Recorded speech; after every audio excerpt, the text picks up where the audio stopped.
to turn it over to Melinda Booth with Circle, and she will kick us off. Heads up at 7. 7 would be the good. Oh, I don't even know. Thank you. I definitely don't have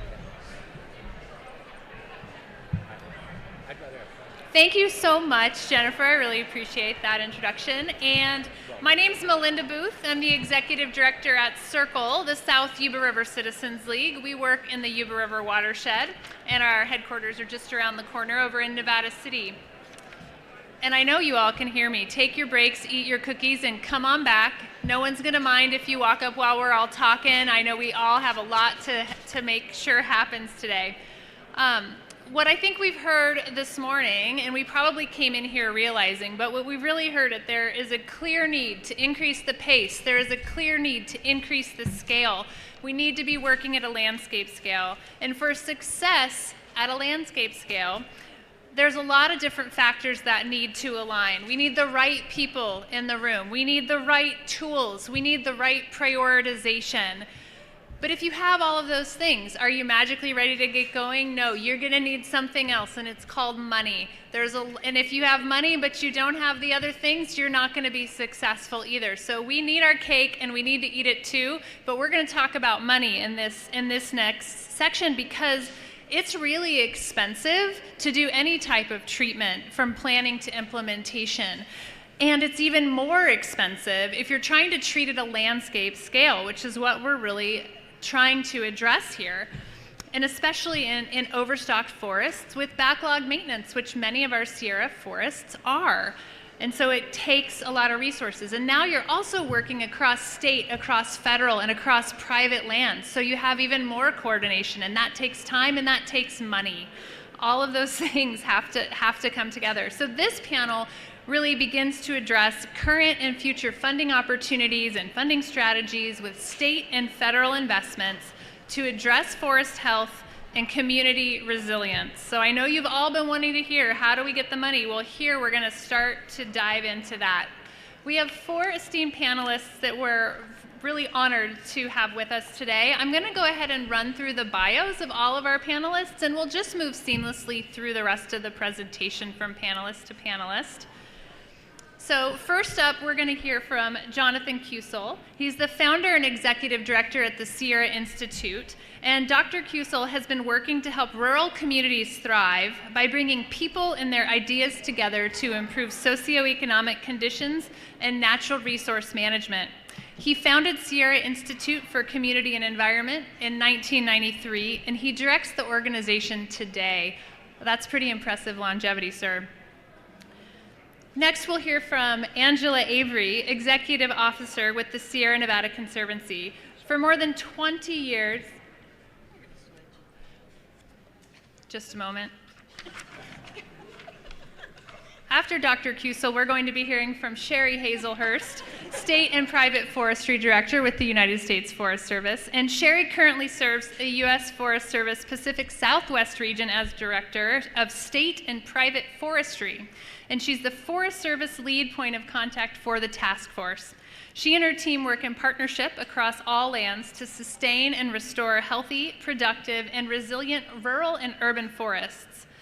She's from California, and she has worked with various partners on forest, watershed, and ecological restoration domestically and internationally for 30 years. And after we hear from Ms. Hazelhurst, we will hear from Angela Avery, who is the Executive Officer with the Sierra Nevada Conservancy. So for more than 20 years, Angie's career has centered on protecting the forested watersheds of California. And in this time, she has developed and led teams in policy, in legislative, science, research, and GIS programs, public information and communications operations, and grant program development and implementation, giving her broad and extensive experience in the problems and opportunities of the modern California forest. And she's been the executive officer with SNC since 2018. And wrapping up our formal comments in this panel, we'll hear from Steve Frisch. And Steve is the president and the founding member of the Sierra Business Council,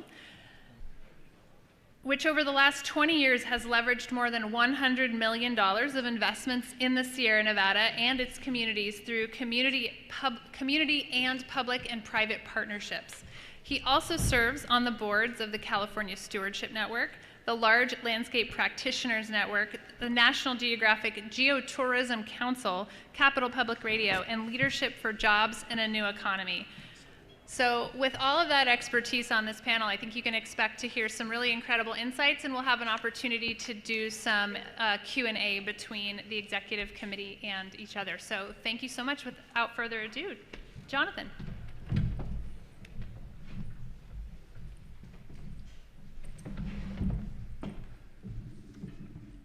Thank you, Melinda. I thought we were going to lose the battle against cookies, but I think we've recovered a little bit. Okay.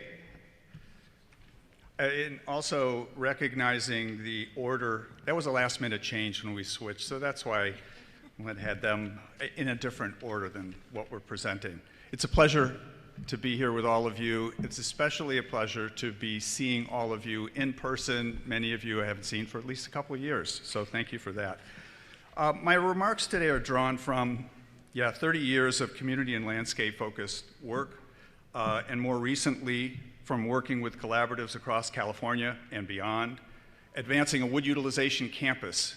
Never thought I'd be doing that over the last 7 years, and living at Ground Zero of the Dixie Fire, which burned much of Greenville, the largest community in the Sierra Institute's home valley of the Northern Sierra. Yeah, it brings it home. Brings home the urgency. Getting to the goal of 1 million acres, we all know, is no small task.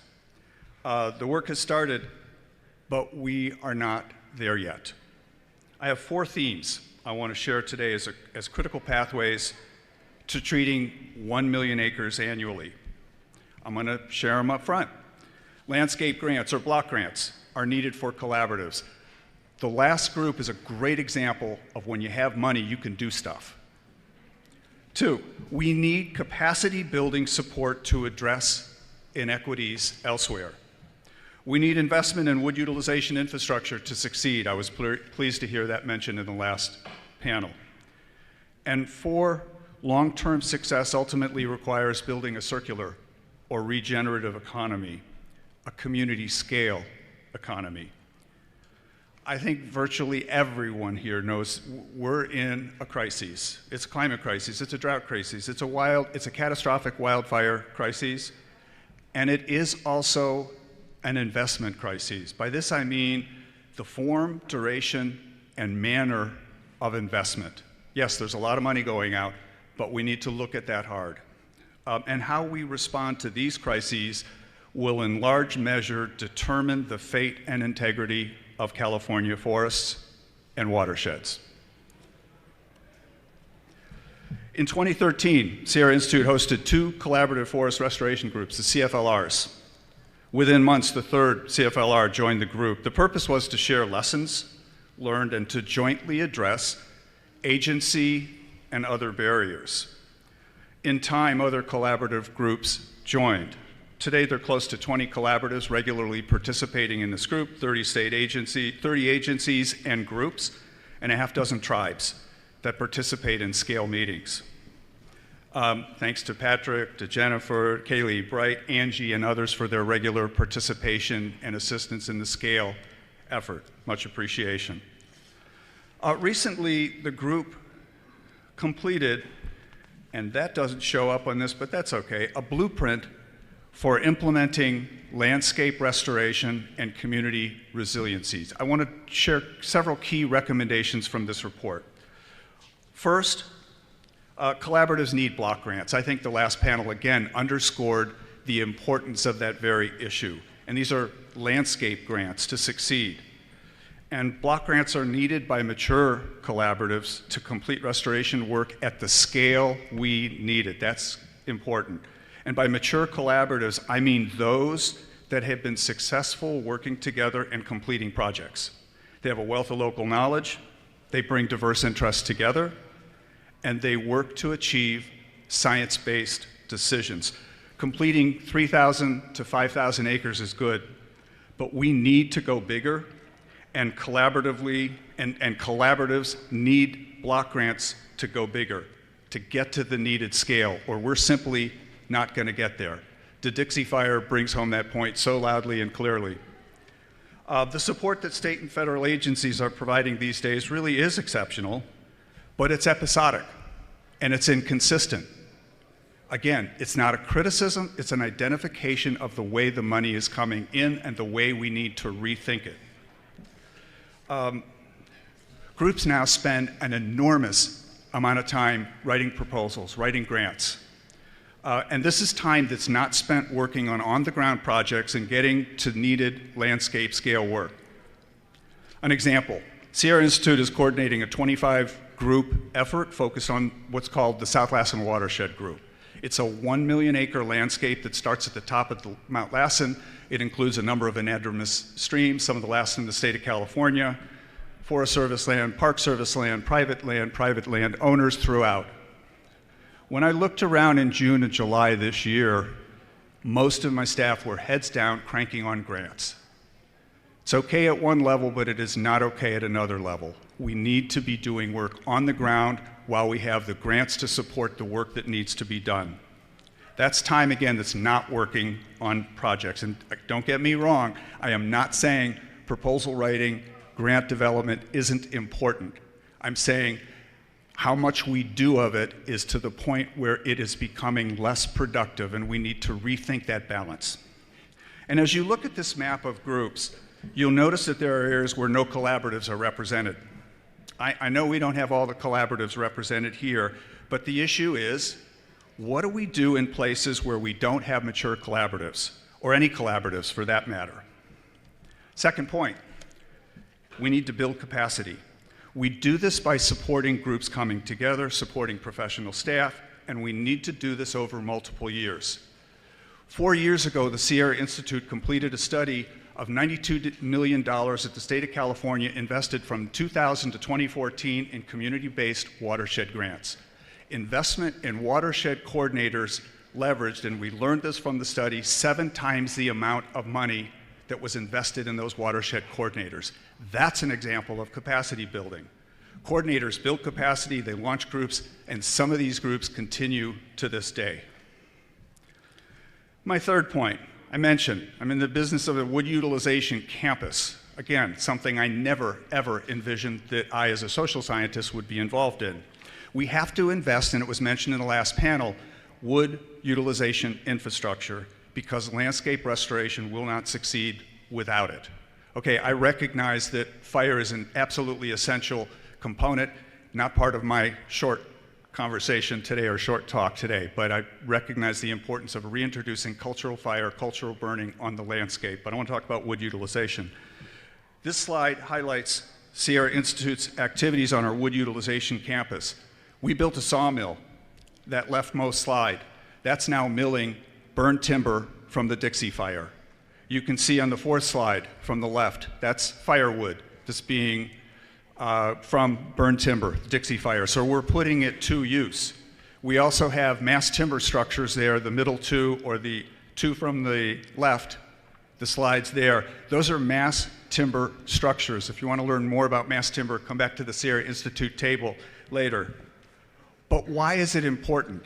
Because we're building homes out of mass timber, more fire-resistant homes. Doing fire-resistant home building in communities involves not just landscape effort, it involves the material that we use for construction.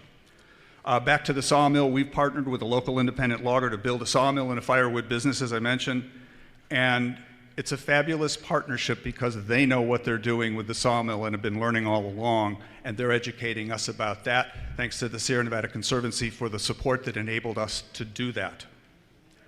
Last point.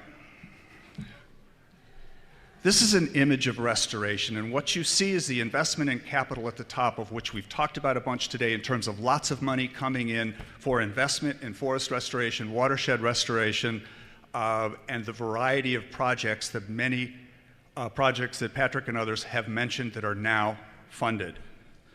But it's incomplete. We've talked about biomass and services that are coming out of that. We need the wood utilization component because we need to utilize that material. We cannot just burn biomass and piles in the forest. We don't want the emissions, and we don't we don't have enough time or money to burn all those piles. Here's the last reason why building a circular or a regenerative economy is important, because we cannot continue to just invest with our surplus. We have to come up with other sources. Look up in the upper right corner there. You see the green arrow. So this green arrow is more money coming from product utilization that goes back into investment capital to reinvest in landscape. And that's the cycle that we need to get to. I didn't expect that, but thank you. So Sierra Institute also advocates community scale businesses, which means tailoring businesses to the capacity of the land to sustainably supply those businesses and the community to provide workers. By doing this, we can create businesses that will make products Californians need and use, employ locals, and rebuild local economies. In addition to producing lumber, as I mentioned, we're also now looking at alternative products, but not just mass timber, hydrogen and other biofuels to help California get to a carbon neutral or carbon negative future. That's where we need to go. Finally, let me just summarize and say, block grants that extend over numerous years are what we need. Capacity to reduce inequities and an investment in infrastructure to build this circular economy or regenerative economy are all needed to get to 1 million acres annually. We will not get there without them.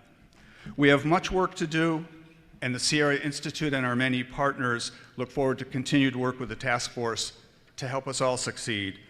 California and our forests and watersheds are depending on us. Thank you.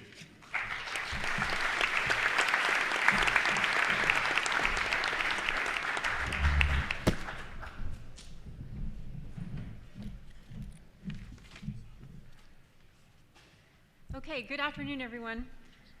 Oh, I'm going to swap phones. All right, hi, I'm Sherry Hazelhurst. I'm the Director of State and Private Forestry for the U.S. Forest Service Pacific Southwest Region, and I'm also our agency's lead contact to the task force. So thank you for having us here today and for being so excited to hear about funding and finances from the Forest Service. I know it's one of my most favorite talks. And I'm not the financial expert, so if I claim the fifth, I'm being honest, I don't know. But I can tell you a little bit about it and give you a little bit of background so that hopefully it isn't so mysterious. So the Forest Service is just one of the federal agencies providing resources to the task force and to our projects and programs. So I'm speaking just from my agency's perspective. Every agency does it a little bit different. So recognize that you may get a different answer if you talk to colleagues at the Department of Interior or even my colleagues over at NRCS. Natural Resources Conservation Service. That's the other thing about the feds. We love our acronyms, so wave at me if I say something you don't know what that means. I will try to eliminate them. So the Forest Service in Region 5 gets on average about $550 to $600 million per year in these various categories. And this is the way it comes to us in general categories. We've also had the good fortune recently to have some special funding, usually coming through specific legislation from Congress. In 2020, we had the Great American Outdoors Act, which provided funds for infrastructure improvement, recreation access, and improvements. This year, we received $37 million in that fund set. This year, last November, Congress authorized the bipartisan infrastructure law. This is a huge program. We are just one agency among them. If you check the White House website, you can see all of the different agencies and the different types of funding streams offered through them. Some of them, which you may not think apply to your issue, may in fact apply. Things like roads, highways, those connect our communities and our forests, and there might be some opportunities there. I will just say from our agency's perspective so far, we have $69 million coming from that. I expect a lot more. They're still trying to figure out a lot of those programs. Some of them were tailored to existing program authorities, and much of it is coming through new programs. So they're having to figure out, how do you do this new program? One of those you may have heard about, Community Wildfire Defense Program, or grants, is out there right now. I talked to somebody today who's working on their grants. I strongly encourage you to do that, look at the program. But that had to be developed from square one. We didn't have that opportunity in the past. So that's a big source of funds that can go to state and private lands. And that might help fill in those gaps that you saw from the last panel, where we were able to look at the national forests and you saw the private lands. These funds can be matched and put in those same areas going toward the same goals. So a good way to fill that perceived gap at the moment. The other source of funding that we got, unfortunately, was the supplemental disaster funds. We had enough disasters in the last couple years, I think, to last us a lifetime. And we're trying to take as best advantage we can of these one-time, hopefully one-time funds, so that we can get our forests in more resilient condition and recover from the wildfires we had starting from 2019 through this year. So that propelled us to almost double our funding in the region this last year. I expect in 2023, we are also going to start seeing the funds from the Inflation Reduction Act. We don't know what those are going to look like. Many of them are coming through new programs. And one thing I will say is, as we get these new funds, oftentimes the special funds, Congress has something in mind for how they want them to flow. A lot of times that's competitively. They love competitive processes. So when we hear that block grants are desirable, yes, we agree. And how do we use those competitive processes to our advantage for these programs where we have large projects that have already been planned? You have partnerships, you have matching resources, and that's what I hope we can do together. Whoops, where's back? Sorry about that. The funding flow. So sometimes a mystery, always interesting to watch from the inside. Congress passes the bill, the funding then flows theoretically to the national office. Well, there's this group called the Office of Management and Budget, OMB. They get involved because they look at the legislation and say, oh, what did Congress mean when they said we wanted to defend a community? Oh, well, that means it has to be so many people, it has to be so many feet wide, it has to have so many things in place. These are all the things that they debate back and forth between the national office and the OMB. Once they get that worked out, it then comes to the programs. And these are really big programs in general: the National Forest System, the research team, state and private forestry, and wildfire management. That can flow directly to the national forests, or it can come to the region or the station to determine how to use. At all of these points, there are jump-off points, hence those arrows that go both ways.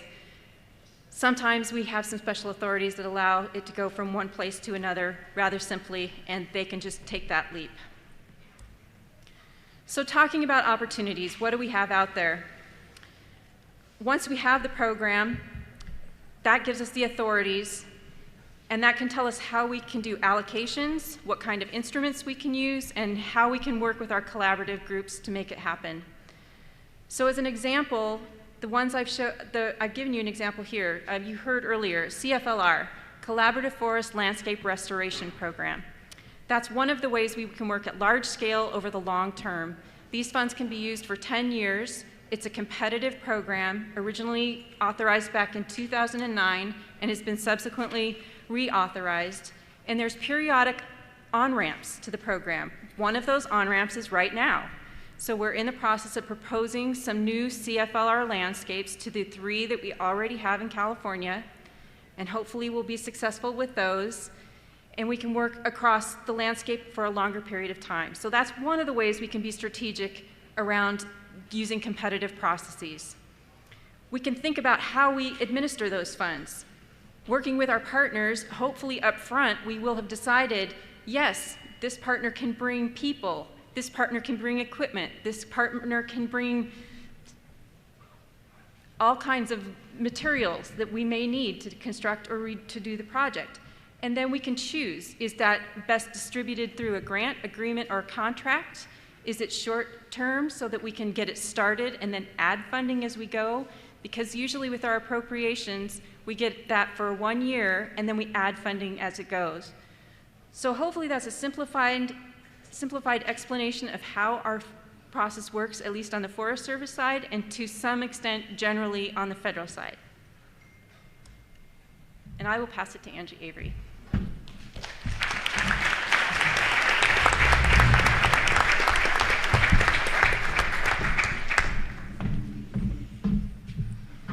Good afternoon, everybody. So thrilled to see all of you here for this regional meeting in the Sierra Nevada.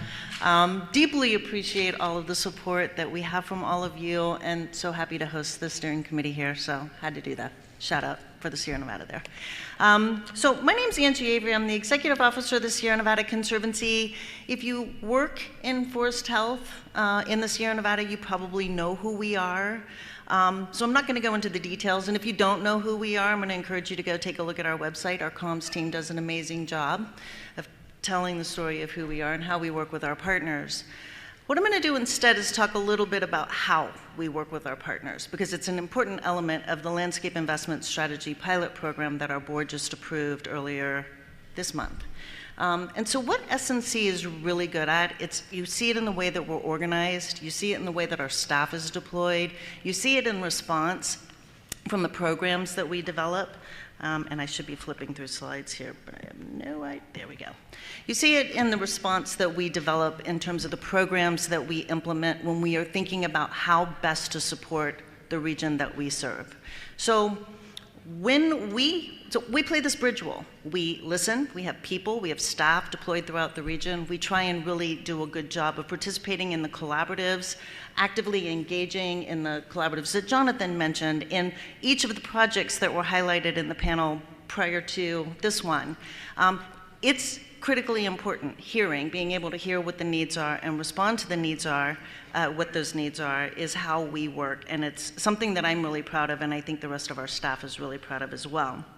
So the Watershed Improvement Program is an example of a program developed in the Conservancy a few years ago in response to how we were seeing things change on the landscape.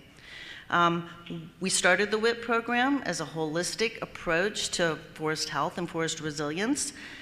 But what we started doing with this program really was investing in individual projects across the landscape, really good projects, really important projects, but individual projects across the landscape. What we know now, as we watch fires burn through the Sierra Nevada, what you all know as people who live and work in this region, is that scale is an issue. You've heard it all morning. Jennifer, you outlined it in the themes that you have been tracking from meeting to meeting, and Wade, you identified it as well. I know as I was watching the Dixie fire burn, not on the land, I was at home on my computer pressing refresh, refresh, refresh, all through the fire and watching that fire grow and grow and grow. I also have a layer that shows SNC invested projects across that landscape, and what I was coming to understand is that scale really is critically important.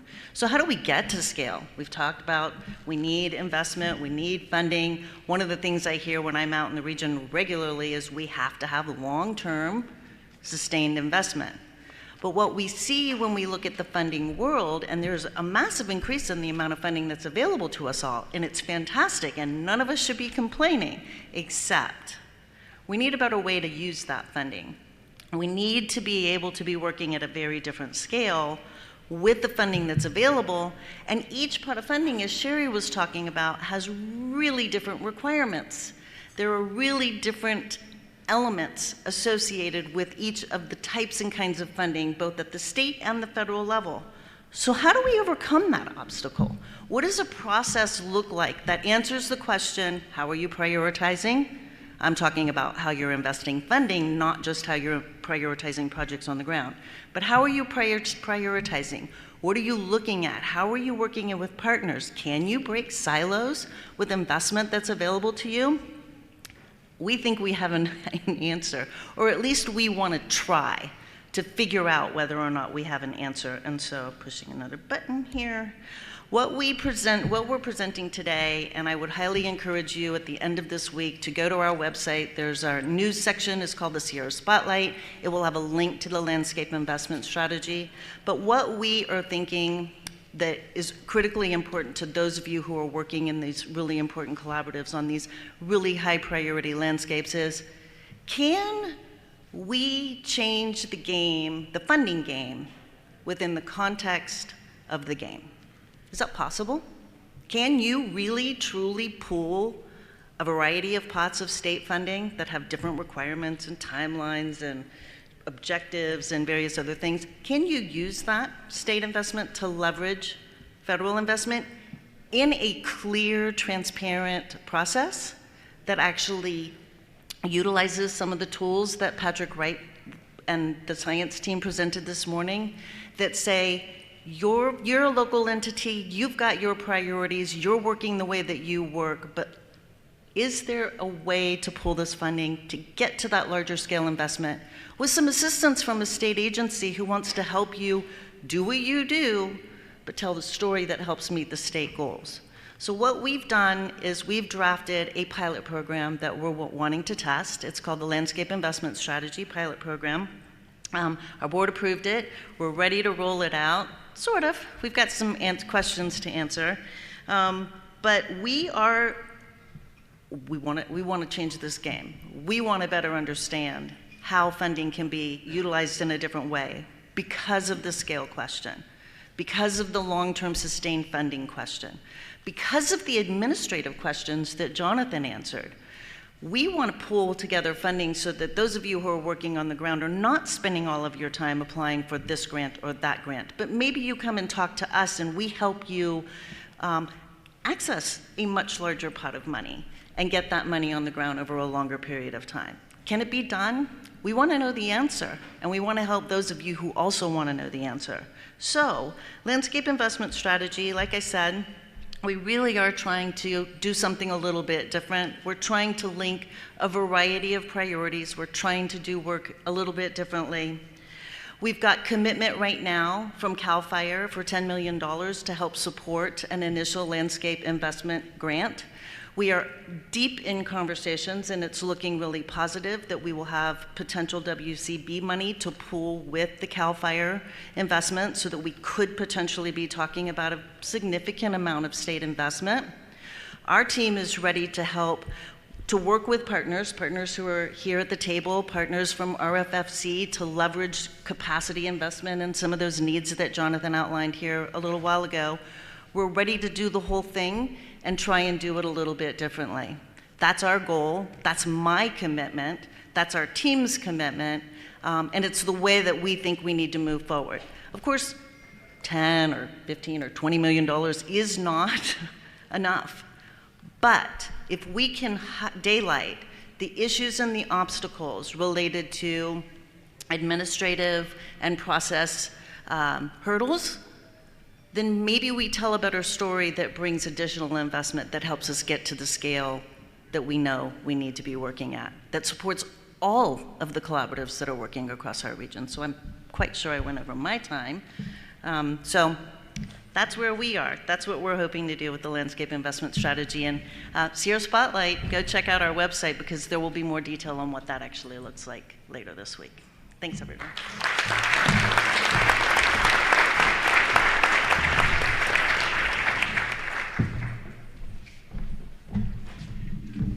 Well, thanks everyone for being here. My name is Steve Frisch. I'm the president of the Sierra Business Council, and it's really nice to have everyone in the Sierra Nevada region, and it's actually great to be out and about. But I have a question to start out. Can everyone who is not the employee of some kind of public agency please raise their hand? Okay, good. You're the ones I'm primarily talking to today, although everyone is important. But here's my basic contention. We're not doing enough to give them the resources they need to do their work. And that is not something that can come from this task force because it's a public body. It's a public agency.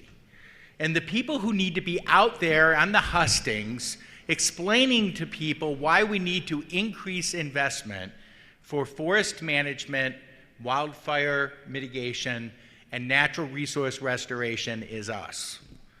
And my contention is we haven't been doing a good enough job of that. Sorry to say that, but we really need to get to scale. The whole focus of this meeting has been about how do we get to pace and scale. So what the task force can do and is doing extremely well, is laying out the goal, 1 million acres a year, putting together the science, coming together with the 1 million acre strategy and getting the players on board with that, creating the tools to do that work at the landscape level, giving us the metrics so we can measure success and report back to the public and to policymakers so that they have a rationale for increasing investment, working on the message so people know exactly what's happening and what's going on and why it's important. And we're making real progress on all of that stuff.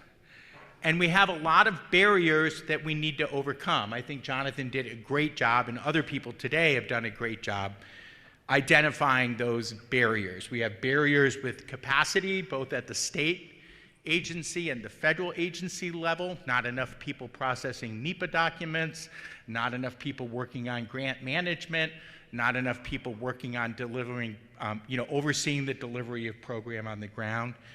We have barriers with workforce and workforce capacity. Talk to a heavy equipment operator who's doing logging work anywhere in the state of California today. They can't find labor. Talk to anyone working on environmental planning right now. The processes are 3 to 6 months out because there's no one available to do the work. We know we have capacity constraints on infrastructure. That infrastructure constraint is massive, and Jonathan's vision that what should eventually be paying for all of this work is a restorative and regenerative economy is absolutely the goal. That how do we get to the point where the private marketplace is actually valuing these things and incorporating into the pricing of products the reuse, the restoration, everything else that's necessary. We know we need to go there.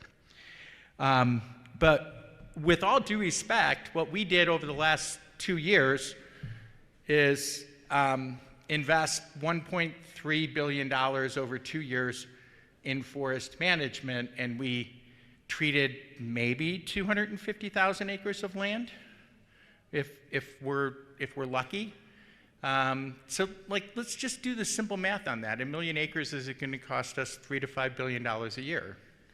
So we're investing 1/5 of what we need to invest in this work. And yes, some of that is going to come from the private marketplace. Although I have to tell you, working on developing private market-based projects to do biomass utilization is brain salad surgery. And I have not completed a single of the 5 projects I've worked on that yet. Jonathan's finished a couple, and I'm really happy for him for that. But he got gray really quick at the same time I did too, I think, Yes, we need the private marketplace to come to the table. Yes, of that $3 to $5 billion a year in investment that we need, some of it is going to need to come from the private sector, some of it is going to need to come at the local level, some of it is going to need to be state funding, some of it federal and increasing federal funding. But we're not doing enough across the board to increase all of those pots simultaneously. And that's really where we need to go. And that's why I'm talking to the private sector and nonprofit organizations about how to do that. So we know we have barriers to overcome. The role of the Forest Management Task Force is to give us the strategy to do that, but they need the resources to do their work, right? Which means we need to advocate. We need a statewide campaign to raise the level of funding coming out of the state of California to support this work to the level it really needs to be in order to put a dent in the problem, which is more like $5 billion a year for 20 years. And it's going to take time to get to that level. We know we can't go from $600 to $700 million a year to $3 to $5 billion a year overnight. It's probably going to take 5 years or 10 years to scale up to that, and that means we're going to need new funding sources. So we really need to be advocating for permanent funding at the state level that is non-bond funded so that it can be strategically deployed, and we need to create the coalitions to advocate for this at the local, state, and federal level. And that's going to mean things like local sales taxes or property taxes to support forest thinning and management so that there's a local match on the ground. I'm really proud of my home county, Nevada County, California, for a citizens group and others putting a measure on the ballot to actually increase taxes to address forest management. I don't think Sierra communities are going to get to fire safety unless we're willing to actually pay for a portion of it ourselves. And my hometown of Truckee recently voted 80% to increase taxes in order to work on forest management. It's going to mean looking at new sources of funding, like maybe tax increment financing to fund forest management, enhanced infrastructure financing districts. There's a new mechanism that was passed this year, the climate resilience districts, that has some promise, I think, that we should be looking at how we can apply those strategies to creating local funding. It might require things like taking another look at the, I can't believe I'm going to say this. I'm probably going to get things thrown at me. The state responsibility area fee that was so controversial a couple years ago. I'm sorry, everyone is shaking their head, but I know how controversial that was, but the reality is we need the funding sources to do this work, and what you're not paying in the state responsibility area fee, you're now paying in increased fire insurance. So, maybe we need to look at what the trade-offs are in these things.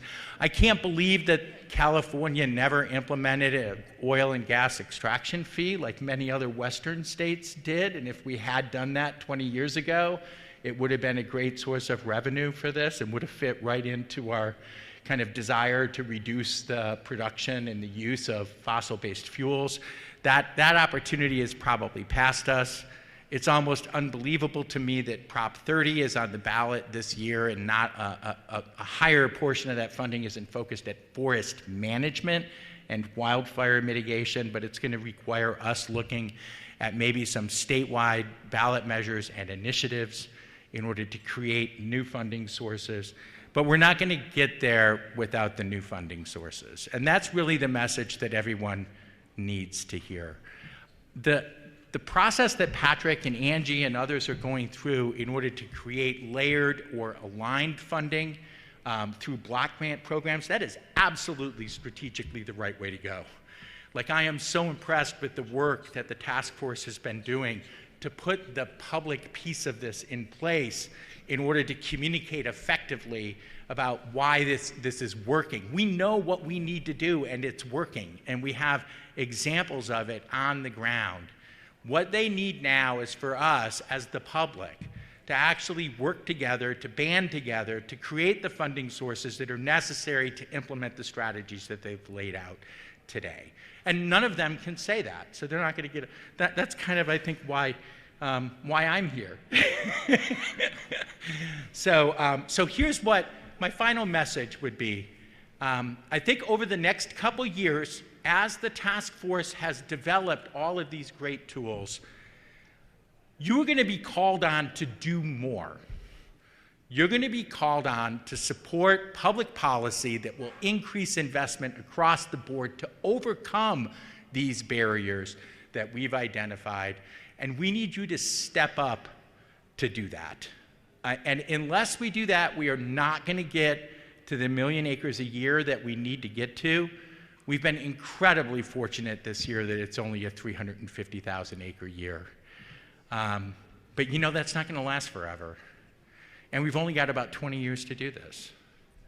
So if we don't do it now, if we don't step up now, we're not going to have a Sierra Nevada or statewide forests really to protect as we knew them. So the time is now to support the task force by joining coalitions that will advocate for more public funding in order to implement their work. And I'll end with that. Thank you.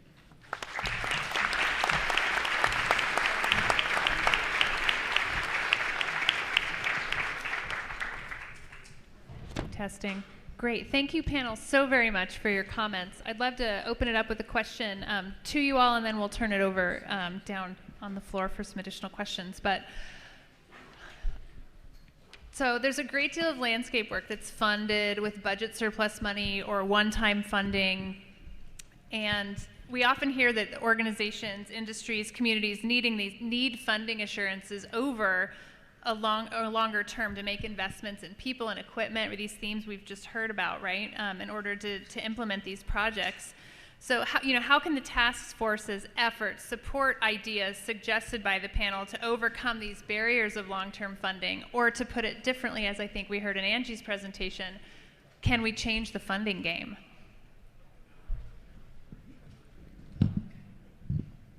Just a small question. It's for anybody who. It's almost a task force question. It is kind of Well, a task I would force say question. I would say we have to change the funding game. I mean, we have to take on the responsibility ourselves in government to reduce the complexity, right? Because we have an exceedingly complex funding landscape, and we can't expect communities or local leaders to navigate that complexity and get things done at the scale we need to. Period. And so I appreciate what Angie and Sierra Nevada Conservancy are trying to do to really take that on, to really try to figure out how to blend those colors of money in ways that can be really productive. And I appreciate what Steve is saying. I mean, we are on a journey to achieve the scale we need to at the pace we need to, but, you know, I don't think any of us think that, you know, what we're doing is ultimately all that needs to get done. But we have to go. I mean, I loved what Willie said, which is, you know, we got a lot of data, we got a lot of metrics, but at the end of the day, we have to get in the forest and we have to make conditions safer, period. And the way I see it, we, you know, can go back to Washington, D.C. and Sacramento leaders when we spend the money. So we have to spend the money as quick as possible and appropriate.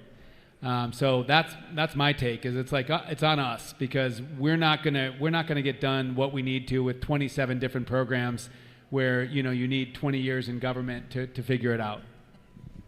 Well, I totally agree, Wade. So, well said.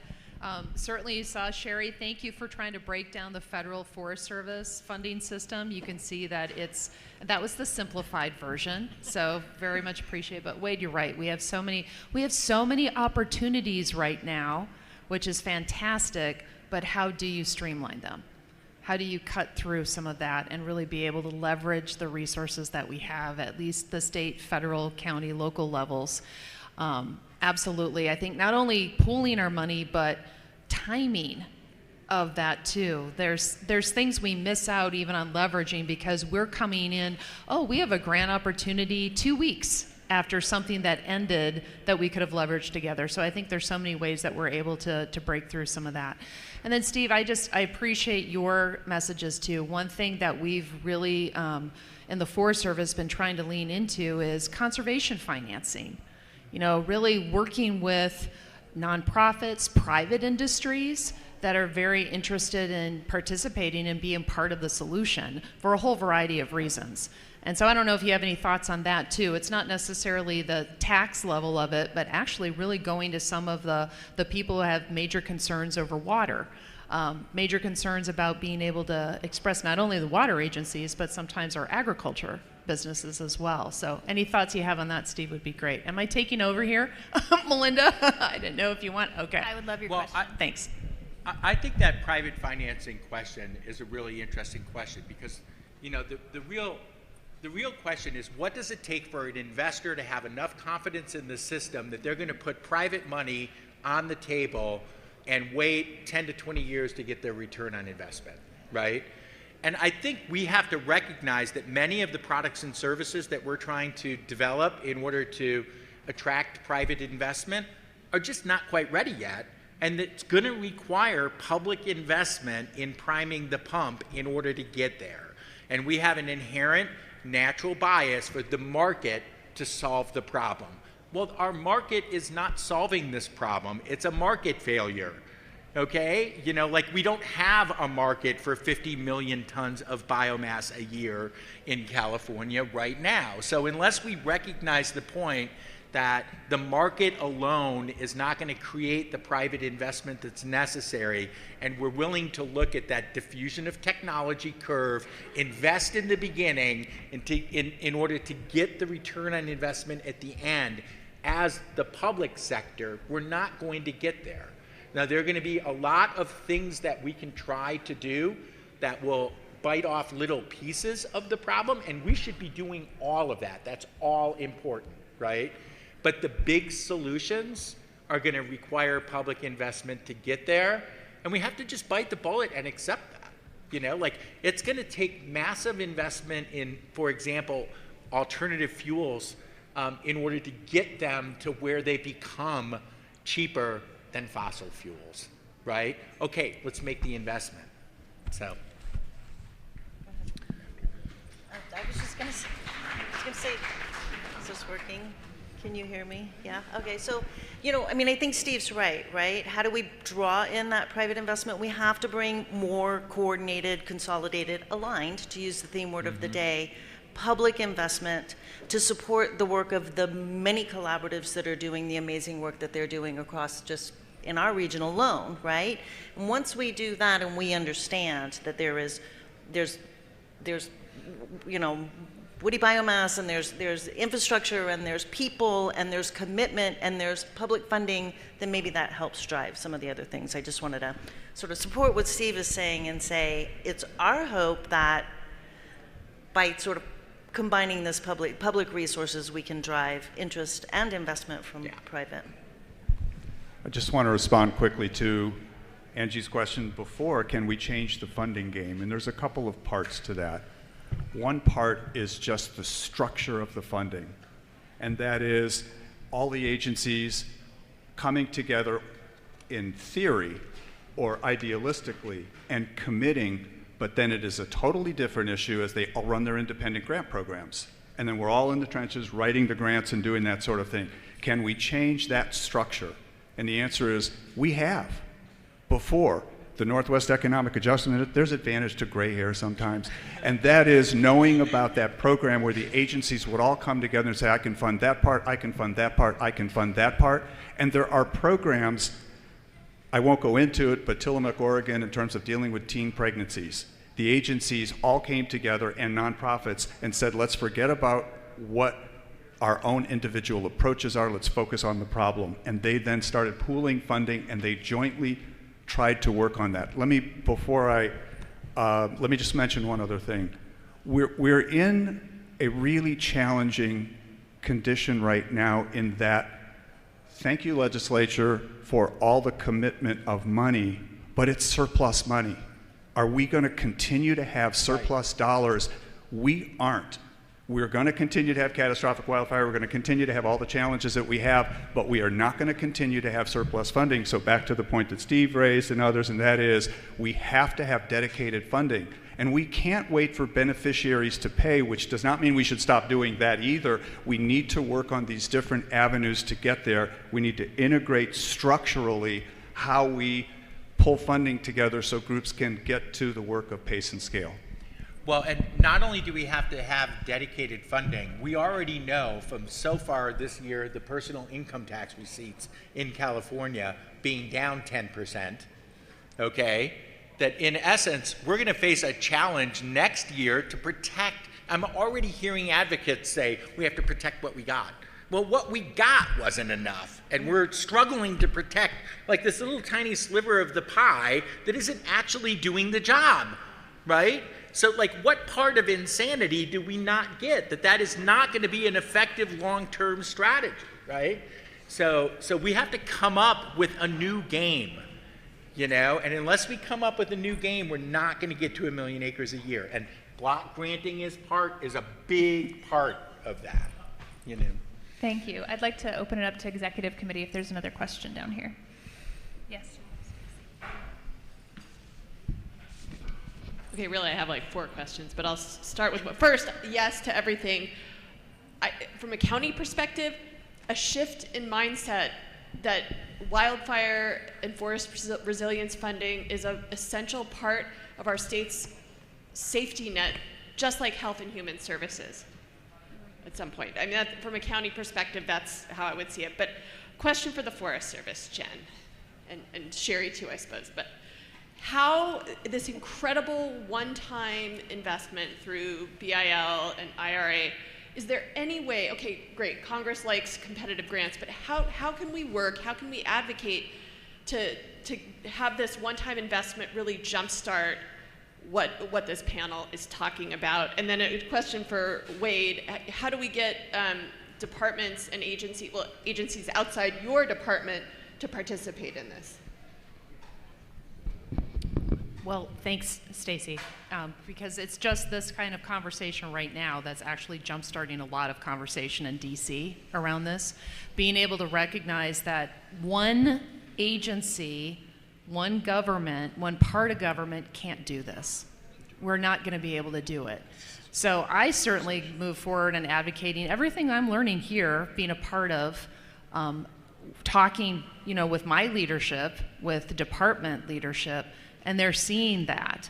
Now, am I able to come in and say, yep, we have just changed everything and streamlined it all? No, not able to. But I think with things like what Angie is offering, how do you come together? How do you pool money and being able to show the power of how we leverage the funds? That's what's going to change. I believe that's what will change a lot of that. But I can't rewrite laws. I can't do some of that, but I can certainly advocate to the ones who can in terms of the internal government. I won't lobby, just letting everybody know. Not going to lobby, but I can advocate for the changes that would make our world easier to be able to bring resources together. Yeah, I would say the glass half full is that, in the last few years, we've increased the budget like 20x, and we're driving the car faster than it's ever been driven, and we're trying to figure out how to drive it faster. And so part of this is demonstrating that we can spend the money that we have to be able to ask for more. I also agree that the scale of the challenge, if we're really going to get to sustainable regenerative forests, is immense, and it's going to require a lot more. I don't think there's a silver bullet out there. I don't think we're going to have a state budget that's going to be able to provide $5 billion, every year in coming years. I do think, though, that there are a lot of entities that can contribute to expanding scale. Some of those are, agencies in the state beyond the Natural Resources Agency. Caltrans, for example, is really big, and they're doing more and more every year. Yuba Water Agency in Placer County are the absolute leader among water agencies on investing in their watersheds. Why aren't we able to get more water agencies, frankly, much bigger than those two water agencies, to make real investments in the green infrastructure that deliver their water? Utilities, obviously, for legal reasons and for their own responsibility, are scaling up investment. Local counties and cities are stepping up. The federal agencies are stepping up. So it's going to take essentially, all of these entities providing more and more. But let's not get discouraged, because, in California, I was back in DC a couple weeks ago. What they tell us is California is moving further and faster than anybody else. And that's not to rest on our laurels, but it is to encourage ourselves that we're driving really, really fast. And we need to show that we can spend this funding while we seek to diversify the sources we know we need. And I want to follow up on Stacy's question. The good thing about both Bill and Ira, they sound like a lovely couple, and I hope they are, is they're longer term funds. So Bill funding is for 5 years. IRA is for 10 years, so we have until 2031. And remind us what Bill and IRA, the infrastructure law and the Inflation Reduction Act. Yes. Yeah. So those two sources of longer term funding. And what we keep hearing is that if we can get some quick wins out of the gate to show how valuable those programs are, they could lay the pathway for a longer term source of funding. So I would say if we can be smart about where we put these funds, especially in our first couple of years, to really show the success that you all are having, and we saw some examples of that today, those will be the places that will help us show how important this is, and will build a constituency to support it in the long term. I hate to do this because we're having an incredible conversation, and the whole point is to get everybody talking together, but we are at time, and I want to thank our panelists for their insights today and everyone for the incredible conversation. Thank you so much.